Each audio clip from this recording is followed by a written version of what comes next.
What's up, guys? Sergio here. Today we're going to do episode 2 of my voiceover series of the workouts that I do every week. Today we're going to be doing some legs, so let's jump right in. So to start off, leg day. This is actually the second leg day that I do during the week. So the first leg day is more hamstring focused, and then the second leg day is going to be more of a quad focus.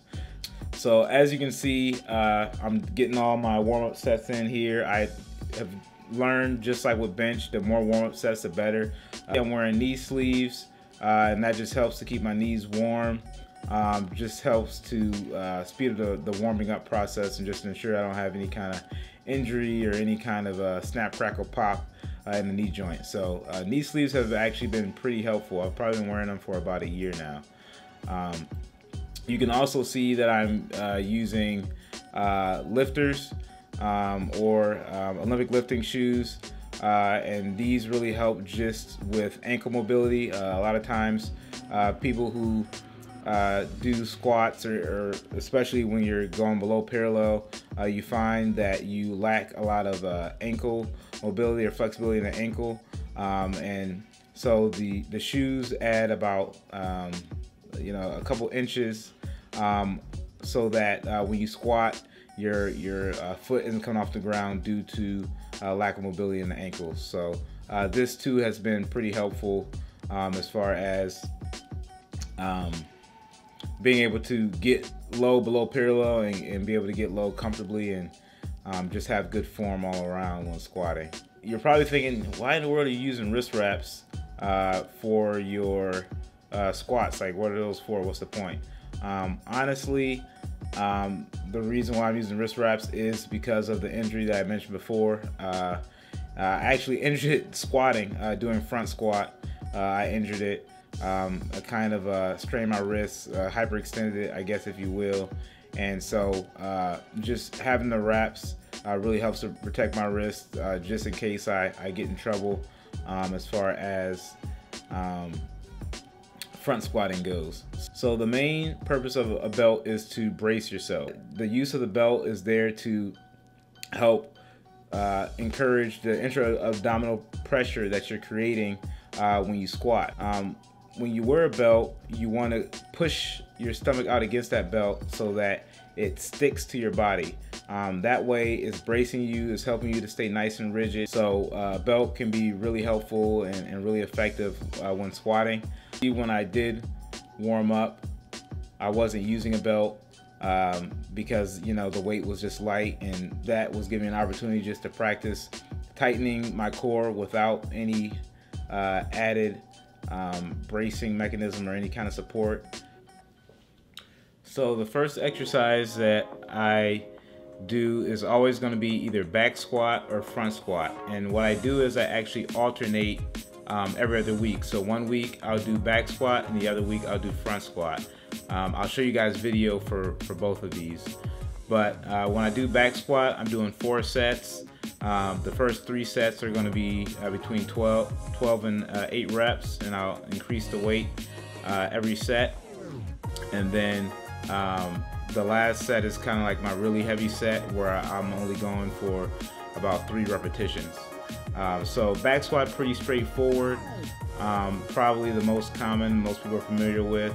I usually like to do a high bar approach when it comes to back squat, which basically all that means is the bar sits a little bit higher on my shoulders, like at the top of my traps, versus like a low bar where that's going to be more of like a powerlifting style. I used to do a lot of low bar, but recently I've switched to high bar. That just allows me to go a little bit lower comfortably, especially if I'm trying to go below parallel. So that is the position of choice when it comes to the back squat. Typically, most people are stronger in the back squat, and that is definitely the case for me. My back squat max is definitely going to be higher than my front squat max. Back squat, I feel a lot more stable. It's just a lot more comfortable.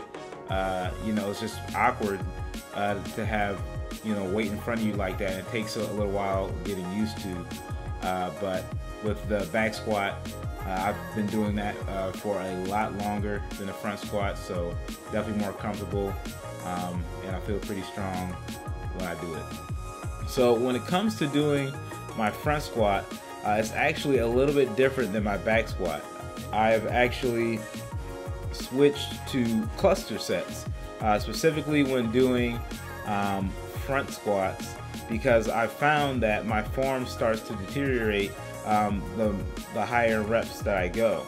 So by doing cluster sets, I'm able to lift heavy weight but not sacrifice good form, but still get that same volume. So you'll kind of see as we go along how I do my cluster sets, but I'll kind of explain it to you right now so you have an idea.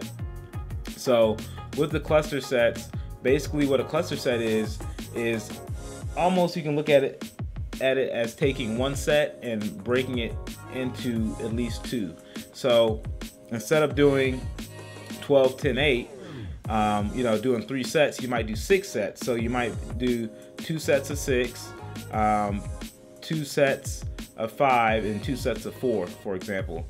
And with the cluster sets, you're not taking a very long rest period in between the two. It's a lot shorter of a rest period than it would be a normal set. So, you know, you might be taking, you know, 30, 45 seconds and getting right back into that additional set at that given weight. So, like I said, I've adapted this because I found it to be more effective just really with form, honestly. And a lot of times it psychologically helps me out knowing that I don't have to do as many reps. So, you know, I'm willing to do the trade-off of more sets for fewer reps in the set. So when it comes to hand positioning and grip style for the front squat, I think the most effective and I guess the strongest is going to be the way that I'm doing it currently, which is basically having my entire hand gripped on the bar and having my elbows forward. Some people will do like 4 fingers or 2 fingers. When it comes to that, I recommend at the minimum I would use only 4 fingers. Once you get less than that, I just feel like you start to get a little unstable. But if you can, I really encourage you to grip the whole bar, because you're going to be the strongest there. It's going to allow you and keep you from rounding your back or getting that turtle back, as we call it. So grab that bar and just really just work on your flexibility, because that's what it comes down to. You have to make sure that you have good wrist flexibility and also just flexibility in your lats and just the ability to keep your elbows up high. I think that's going to be the most effective when doing the front squat. Some people will do the arms crossed over method, where you have one arm crossed over the other and you grab the bar. Also, people who can't grip the entire bar sometimes will use wrist straps to allow them to still get in the same position that I'm in right now with my elbows in front of me, but you just don't have the wrist flexibility, so wrist straps help with that. Once I finish up with the cluster sets for front squat, I move right on to what I guess I would call a leg push down. And basically what this exercise is focusing on is targeting the quad and the glute specifically. You may have seen probably females or women do this exercise in the gym. It's a good, butt builder, but I honestly like it as well. I have no shame, so I like it. It's a good finisher right after doing front squats or back squats to really burn out the quads and the glutes. And if you really focus on keeping the tension in the quad, it does a pretty good job at working the quad. So with this exercise, I'm doing 3 sets of 15 with about 170 pounds. And this one I want to be a little bit more high volume because this isn't a main muscle builder, as I would call it, but it's more of a muscle shaper, where you're just trying to get more definition. So the weight is moderate to maybe a little lighter than usual, but I'm doing a little bit higher reps just to make sure that I'm really keeping tension on my quads and glutes.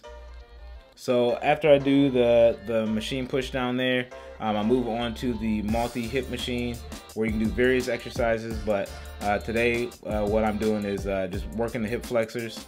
The hip flexors are a muscle that gets neglected. You don't see it in a lot of people's leg routines, but I try to make sure I work the hip flexor, and it also just helps to develop some of the muscles, some of the quad muscles as well, which your quad muscles work as hip flexors as well as help to extend at the knee joint. I will say that your hip flexors do get some work when doing abdominals, depending on what kind of abdominal exercise you're doing. People tend to feel it a lot in their hip flexors, so that is probably the only other time where you might indirectly get hip flexion work in, but this exercise directly works the hip flexor specifically. So after I do 3 sets of that,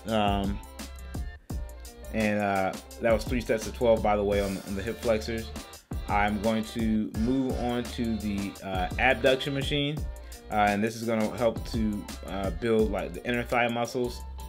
So you have several muscles that strengthen your inner thigh, and once again, there's just, especially with bodybuilding, it's important to work out every single muscle, because when you're on stage, you're not going to be able to hide any of that. Also, strengthening the adductor muscles are just as important, and it also helps to keep you from like injury, such as like pulling your groin, which is common in some people or a lot of athletes more often, just from having a weak groin. So strengthening and doing this machine is really great to help prevent that as well.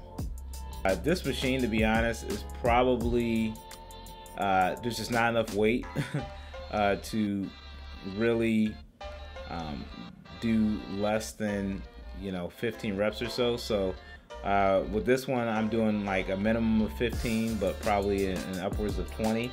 I try to take shorter rest periods with this one to kind of help increase with the progressive overload principle of just pushing that muscle to the next level, since the weight isn't as heavy as it could be. So after that, I throw in a little bit of triceps, and I know it's kind of random, but my arms are probably one of the body parts that I want to bring up. So throwing in a random tricep exercise just kind of helps to bring some extra stimulation throughout the week. So I only do one exercise for triceps, rope pull down. The weight is actually relatively light, but it's still, I think, good stimulation for the triceps, and a little extra something just to get throughout the week. After the triceps, the last thing I finish out with is calves and abdominals. When it comes to doing calves and abs, I kind of switch it up in the sense of sometimes I'll do all my sets of calves together. Sometimes I'll superset like a calf exercise and an ab exercise. It just kind of depends on how I feel. If I'm getting bored doing it one way, but either way, it's always the same amount of sets for calves and abs. So for calves, I'm actually doing 8 sets total in calf exercises. I'm doing 4 sets in a standing position, or I would say the hack squat would be the equivalent of the standing position, and that's going to target more of my gastrocnemius, and that's kind of the muscle that's more visible when we think of the calf muscle. And then I'm also going to do seated calf raises, which targets more of the soleus, which lies underneath the gastrocnemius. It's important that you work both. So typically when you do standing calf raises, you're going to be targeting more of your gastrocnemius, And then when you do seated calf raises, you're going to be targeting more of your soleus muscle. So it's important that you do both. So I do four exercises of each. One thing that I'll say that's important is really trying to get a nice elevation and depression of the heel in order to really make sure that you're engaging your calf muscles. And you know, it can be hard to do because calves are just such a nuisance to train. I don't know a whole lot of people who are excited to train calves, but it's really important to try to get a good elevation and depression of the heel to make sure that you're really engaging your calf muscles when you train them. Another thing that I do for calves is that I do actually train them 3 times a week because it is one of my weaker body parts. I'll probably say between my arms and my calves, those are probably my 2 weakest parts. So I try to train them as much as I can without getting in a situation of overtraining them where, you know, basically they don't have enough time to recover. The seated calf raise, so I'm going to do 4 sets of this. The seated calf raises, like I said before, is going to work the soleus, so it's the deep muscle to the gastrocnemius, so it lies more underneath the gastroc. This exercise too, you want to really make sure that you have good depression and elevation of the heel to make sure that you're engaging the muscle. This one I'm doing about 20, I think, to 30 reps. And this one, you know, I play around with. Sometimes I go a little bit heavier, sometimes I go a little bit lighter and just really get full range of motion. So it just kind of depends on what I feel like I need for that day, and also just, you know, how fatigued my calves might feel already. So I think, yeah, today it looks like I'm doing about 55 pounds on the seated calf raise. After I finish out doing my calf exercises, I always finish with just 1 set of single calf raises with no weight, but more kind of like a donkey calf raise, where, you know, I find a piece of equipment where I can kind of bend over, and you really can't see it right now because you can just see my calf, but I'm actually bent over, and I'm really just keeping tension on my calf muscle, doing 30 reps each. And this is just a nice little finisher, and also just a nice little reminder to keep my calves engaged and just to make sure that they are engaged, and, you know, I'm not cheating using you know, momentum or anything like that, but it's just simply body weight. Now when I do ab exercises, I do about 6 sets. The reason why I only do 6 is because I also do abs 3 times a week, so I don't really find it necessary to do more than that. And I will say that I've definitely seen improvements in my abs over the years, and I think that's just a testament to increased volume. Make sure I'm doing them 3 times a week. When doing a Roman chair, it's important to remember to really try to pull with your lower abdominals. And I know that sounds weird, but by doing that, you have a greater chance of really feeling in your lower abdominals and not your hip flexors. So kind of pull from the lower abdominals rather than trying to lift your legs to parallel. So the next ab exercise that I'm going to do is just a decline crunch. So just using a decline bench here, where you hook your legs in, and rather than go all the way down, I only go about halfway down, and this kind of just saves my lower back.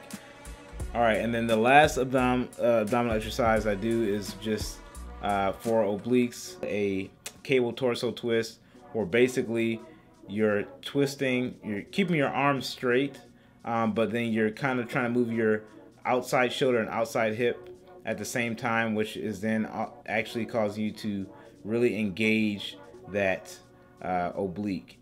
But this is a great exercise just to strengthen your entire core, but also it's a good way to target the obliques as well. Alright guys, well, that is going to be it for this video. Hopefully you guys did like the video. If you guys have questions, post them in the comment sections and I will get back to you about that. But if you guys did like the video, please give it a thumbs up. If you guys have not subscribed to my channel yet, please go ahead and subscribe, and I will see you guys next time.